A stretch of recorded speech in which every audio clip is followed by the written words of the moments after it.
I would like to announce a moment of silence because One Piece community just lost a member. It was named Power Level. Our understanding of the concept of power level, it's gone. We had a good run. We had a good fun. We had terms like Pirate King level, Yonko level, Admiral level, Yonko Commander level. Back then, we had Warlord level. I don't know if the younger generation of One Piece fans know this, but we had a term called Warlord level, but it's gone now. And now, our understanding, all of those terms, any value that they had, gone, dead, over, buried. Because I want you all to take a look at this moment. This is Roxy Zebek, Goldie Roger, Monkey D. Luffy, Big Mom Kaido, and Eduardo Newgate. All of them using their famous signature mighty attacks against Im-sama. This is the strongest attack by far that we have seen so far in the story. And this did nothing to the god of the world, Im-sama. Honestly, I have been here before. See, we have some sort of fun debates in our community. We had Admirals versus Yonko. It's almost dead now. We have fun debates like Shanks versus Mihawk, or for me personally, Roger versus Zebek, that I don't believe we ever gonna get the answer for that now. I mean, we never got to know who's stronger before Zebek was a demon, and now that he's stronger than before, we can never know. Unless Roger defeat a demon Zebek, we would never understand who was stronger, for sure, Roger or Zebek. It's like these debates are fun because we can observe the story, gather detail, talk about it, analyze it, take side, and enjoy the ride. But none of them affect the balance of the world. If Shanks is stronger than Mihawk, or Mihawk is stronger than Shanks, the balance of One Piece world is the same.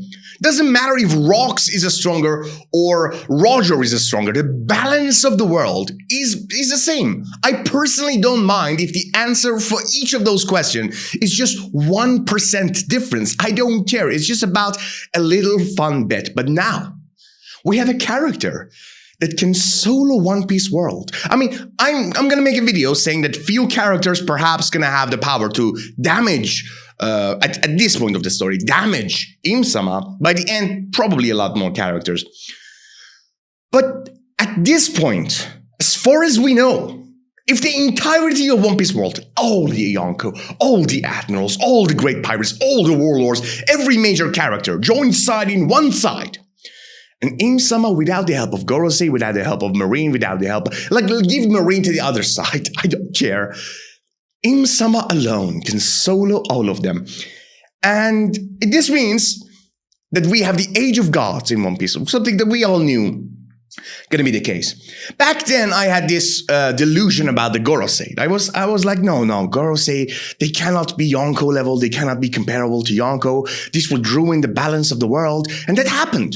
Right now, Gorosei can give a good fight to any of the Yonko. Perhaps not Shanks or Prime Whitebeard, but rest of the Yonko. I mean, I'm not saying they win, but that's a good fight. The fight between Saturn and Shanks or Primebeard or Kaido, it's going to be a good fight. And the balance of the world is shaky. I don't know what to think. The power level, the cons, all of them are gone. Because if all of those characters combine cannot defeat Im-sama, what that says about One Piece power level?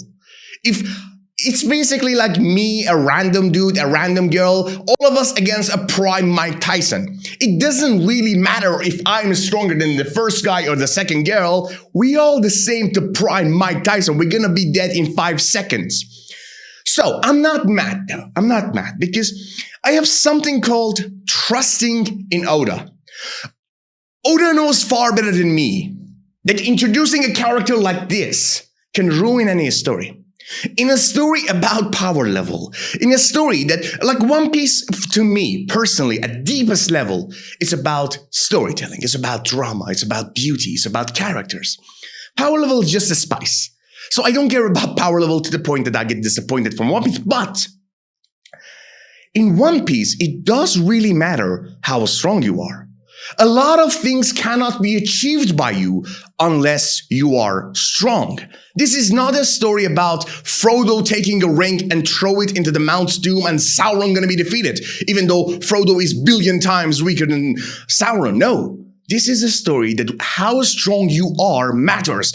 One Piece is closer to, I don't know, like Journey to the West. It's really important for the plot that how strong are those characters, because it is really going down about the power level. And the reason that I have faith in Oda is that I have some faith in new generational character. I believe in some magical rule that bounds the unlimited power of Im-sama. And I do believe in the age of the gods, that Im-sama is not that unrivaled. It's just the fact that we have some gods in One Piece world. So now that we know the strongest character of the previous generation, the legends that all of us bow down to them are basically insignificant to the power of a god, what should we expect from the rest of the story? Well, first of all, we need to have much more faith in the new generation. Do not compare Luffy with Roger again. He's the next Joy Boy. When Zoro says, I want to be the greatest swordman in history, believe in him. When they say Shanks' hockey is comparable to Joy Boy, believe in him. When we observe that nobody in history have a black blade, believe in Mihawk. When we see that Cheech is a freak of nature with 2 devil fruits and last Davy, believe in him. Dragon, the worst criminal in history, believe in him. Loki, 100% gonna surpass his dad. Kobe, probably in a matter of one arc, gonna go from Vice Admiral level to more than Admiral level. Akainu, when they say he has the most lethal devil fruit, believe in him. Believe in the new generation. They are not walking shadows. They are the next sunrise. If Oda is willing to downgrade all of these characters to insignificant ants in front of a god, it only can mean next generation is going to be crazy. The people that right now we look as a weaker version of legends, they're going to be above legends. That's the only logical explanation. And do expect that the ancient war of 800 years ago is probably going to go down in history books. If that battle, the battle of Joy Boy and all of the D-clans versus 20 kingdoms, if that story was written 1,000 years ago, we probably gonna had a religion about that battle right now in Earth. This is the significance of that battle, because this only makes sense if Imu is one of the gods of back then, because we know at least there are 4 gods in One Piece world. So we have a lot of gods back then. We're gonna have a lot of god tier characters in recent generation, in the characters that we are observing right now. And even though the past generation, the legends, even though they are right now look better than any character alive, I'm not gonna lie. Roger, Zebek, Whitebeard, they look better than Garp, they look better than any living character. But that's the matter of perspective. We don't know much about Shanks, Mihawk, Dragon, Akainu, Cheech. We don't know much about them. They take some L's, they take some punches, they're gonna get some scars, but either they're not at the peak of their power or we are yet to see their most full potential capabilities. And I'm not gonna lie, I still have some hope for the legends in the rest of the God Valley. Like, I fully understand the intention of Oda to introduce Im-sama as something absolutely different. But the cost of that cannot be the entire generation of golden era piracy. Again, none of this was something out of the blue, and all of them were foreshadowed.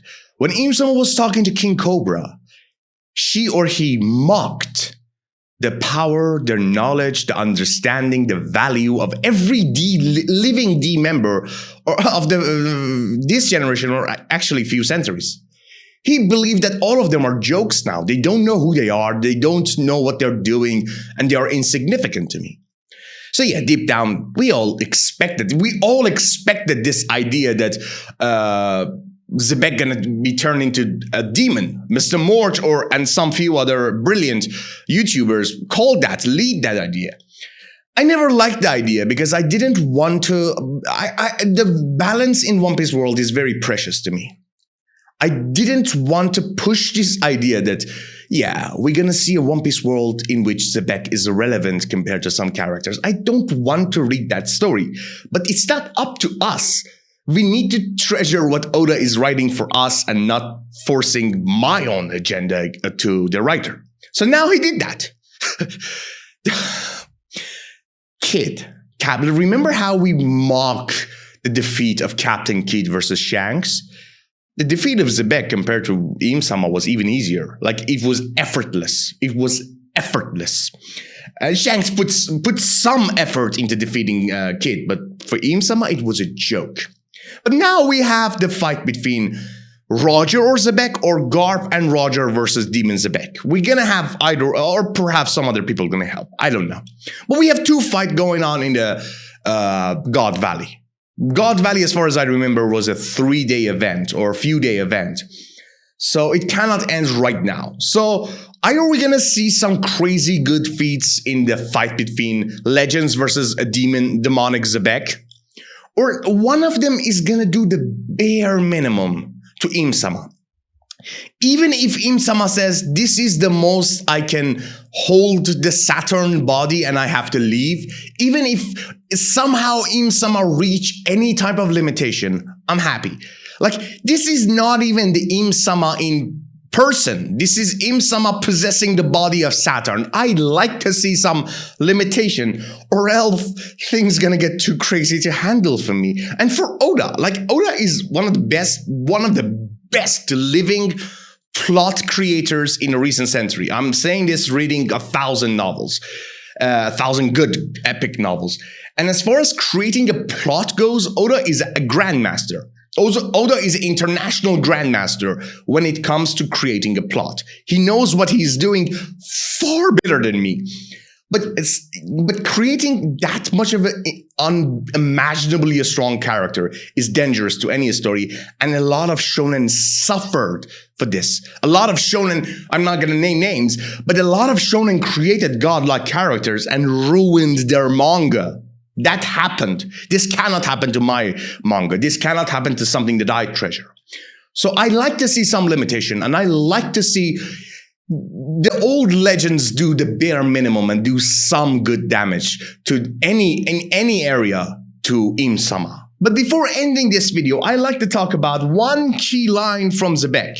I should wait for the Viz translation and rely on that, but I'm clearly too excited not to talk about this.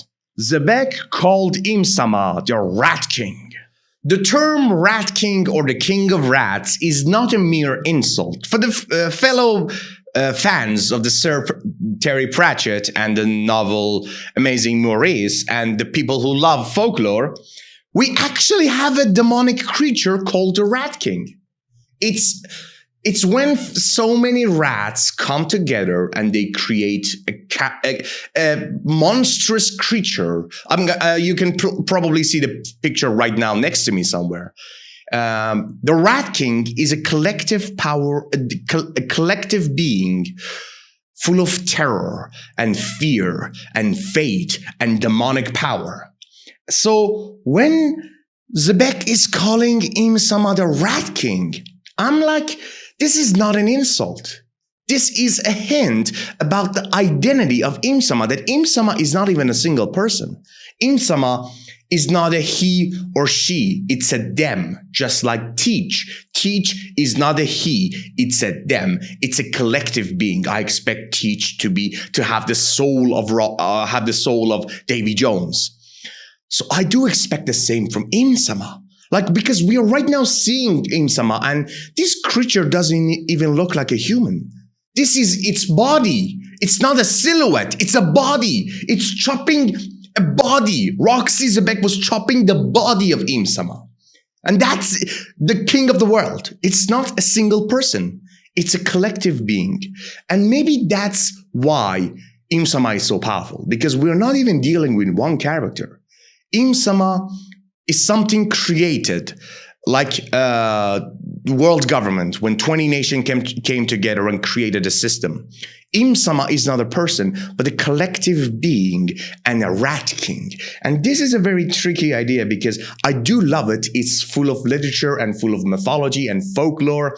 And it explains why Im-sama is so strong. And I love this chapter. I know I had a little bit of resent for the death of power level in One Piece world. I'm still going to have power level debate, don't get me wrong. But I don't like when in any story when one active character is significantly stronger than the rest, to the point that they single-handedly can solo a universe. But I do love that One Piece is shaping itself into a perfect mythology, a true modern mythology, and I do love it. Thanks for being here. I hope we're gonna have a good fight between Roger and Moore versus Zebek. Thanks for being here, and I see you all beautiful people at Laugh Tale.